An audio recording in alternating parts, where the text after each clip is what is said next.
यीशु नाम,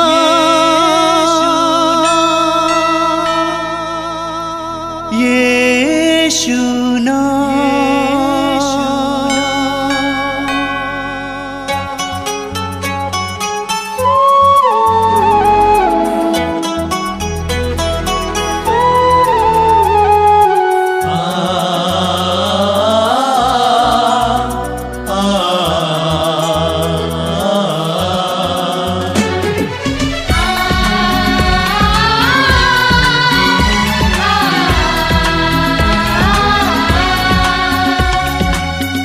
पूरब से पश्चिम तक,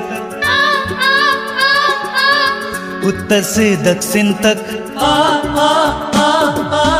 पूरब से पश्चिम तक, उत्तर से दक्षिण तक, गूंजे गूंजे यीशु नाम, यीशु नाम। पूरब से पश्चिम तक, उत्तर से दक्षिण तक, गूंजे गूंजे यीशु नाम, यीशु नाम।